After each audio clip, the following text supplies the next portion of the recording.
I would like to call Peter Williams from Derbyshire to propose the motion. Conference, I wish it to be known that I hate appraisals. What is the point? It's like self-flagellation.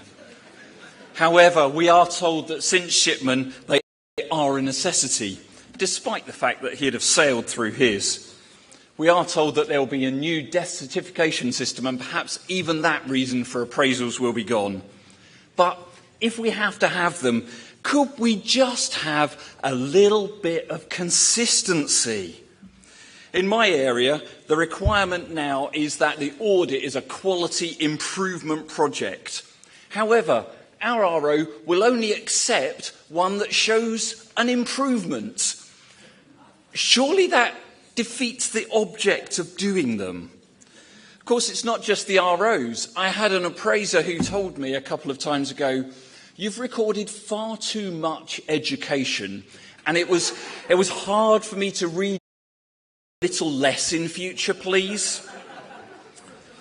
In South Thames, they're told that they have to record their appraisal in Clarity, which they then have to pay for.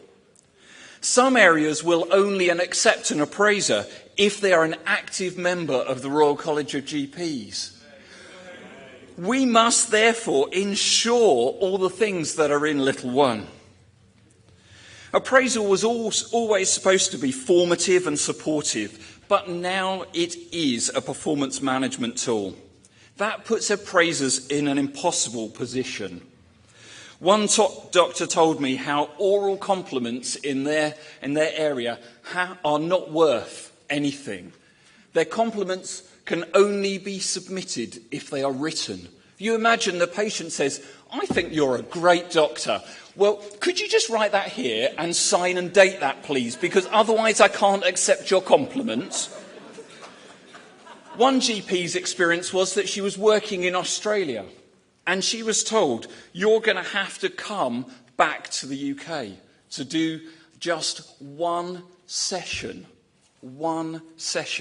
and then you can go through your revalidation process."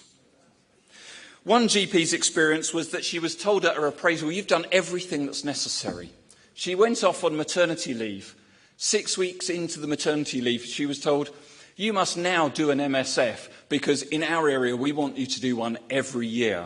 She had to come off maternity to do her MSF. We must therefore insist all the things in 2. Confidentiality is vital. We've had people's appraisal documents subpoenaed to court. How can you be open and reflect in your appraisal if actually you have that risk hanging over you? They must be confidential documents. In my area, my RO does one session a week. And so, surprise, surprise, 50 sessions a year are the requirement in my area. We must not have differences from area to area. And so I want to encourage you, vote for this in all of its parts.